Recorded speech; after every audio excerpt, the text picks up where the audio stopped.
মগজের নেবাই আছে হে বলে 1.5 লাখ টাকা মারি দিয়েছে, ক্যারে বিশ্বাস করবেন কন? মগজে মির্জাগঞ্জের নেবাই, যার নাম হচ্ছে সাইফুল ইসলাম।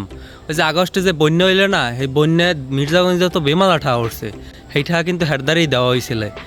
হে বন্যা এগোনে টেরান টেরান দিয়ে আইয়া 1.5 লাখ টাকা আনলে, হ্যার বলে কোনো হিসাবই দেয় নাই, টাকা বলে ডাইরেক্ট খাইয়ে লাইছে। আরও নাম সারা যে আইছে, হ্যাঁ বলে হ্যাঁ তো আসি, হ্যাঁ বাদে আর কি। তো এইটা আবার দাবি তো হচ্ছে হেল্লাগি মির্জাগঞ্জ, মানে মির্জাগঞ্জেরই সেই ভাই হেল্লাগি গেছিলে ত্রাণ দেওয়ার জন্য। এই জিনিসটারে দাবি করছে। হে হইছে অনূর্ধ্ব 16 দলেও খেলতো, এখনও খেলে, এখন সম্ভবত সিটি ক্লাবে খেলে। সে এরকম একটা দাবি করছে যে 1.5 লাখ টাকার কোনো হিসাব দেওয়া হয় নাই। সে নাকি কারে কি দেছে, কিন্তু তার কোনো আসলে অ্যাকচুয়াল হিসাব নাই। সে নাকি সেটা খাইয়ে ফেলাইছে। এটা গতকালকে রাত্রে পোস্টের মাধ্যমে জানাইছে। পোস্ট আপনাকে অবশ্যই এখন দেখামো। প্রিয় মির্জাগঞ্জবাসী, অনেক দিন ধরে ভাবছি আপনাদের সাথে একটি কথা শেয়ার করব। বিবেকের তাড়না থেকে সবাইকে জানাতে বাধ্য হচ্ছি, কারণ আপনাদের দেওয়ার টাকা আর আপনাদের বিশ্বাস নিয়ে জোচ্চুরি করার ঘটনা আপনাদের জানা উচিত।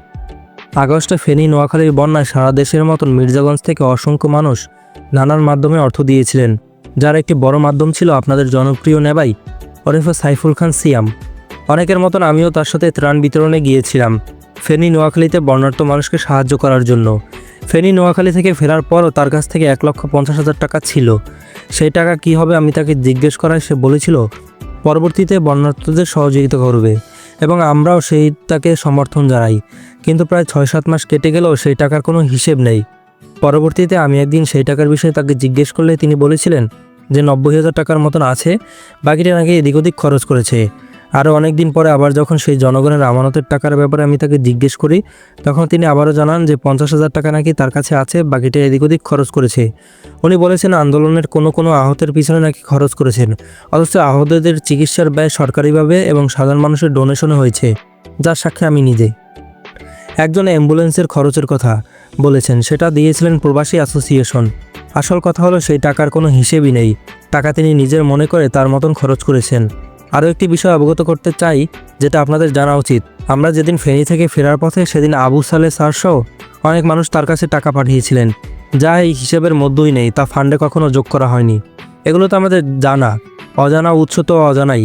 আবার সম্পূর্ণ টাকা উঠানো হয়েছিল বৈষম্য বিরোধী ছাত্র আন্দোলন মির্জাগঞ্জ শাখার ব্যানারে। তাকে উপজেলা প্রশাসন থেকে পরিচয় করানো হয় ছাত্র প্রতিনিধি বা সমন্বয়ক হিসেবে। অথচ জুলাই আগস্টের আন্দোলনে আমরা ফ্যাসিস্টের গুলির সামনে বুক পেতে লড়াই করেছিলাম। বরিশালে যারা আন্দোলন করেছে তারা জানে আমার কথা। ঢাকায় বা বরিশালে যারা আন্দোলনে সক্রিয় অংশগ্রহণ করেছিলেন তাদের কাউকেই কোনো ক্রেডিট নিতে দেখিনি। সবাই যার যার অবস্থানে ফিরে গেছেন। অথচ পুরো আন্দোলনে চুপ থেকে আন্দোলনে যোগ দিতে অনেককে ডিমোটিভেট করেছেন উনি। অথচ বিপ্লবের পরে উপজেলায় এসে নিজেকে দণ্ডমূর্তের কর্তা হিসেবে জাহির করেছেন, এবং জুলাই বিপ্লব ও সাধারণ ছাত্রদের প্রতি মানুষের বিশ্বাসকে পুঁজি করে সাধারণ মানুষের দেয়া ত্রাণের টাকা 9-6 করে মেরে দিয়েছেন। নিজের সামাজিক যোগাযোগ মাধ্যমের পরিচিতি কাজে লাগিয়ে বিতর্কিত কর্মকাণ্ডে জড়িত হয়েছেন। আরও অনেক ঘটনা আমাদের জানা আছে, তা বললে হয়তো পোস্ট দীর্ঘ হবে। তাই আমি জানাতে চাই, মানুষের বিশ্বাসকে পুঁজি করে এটা কি করা উচিত হলো? এমনটাই জানিয়েছেন জিসান রায়হান। তবে এটা নেবাই ক্লিয়ার করে নাই যে আসলে টাকাটা আসলে কি করছে, কোন খাতে খরচ হয়েছে। আমরা তার ভিডিওর জন্য অপেক্ষা করছি।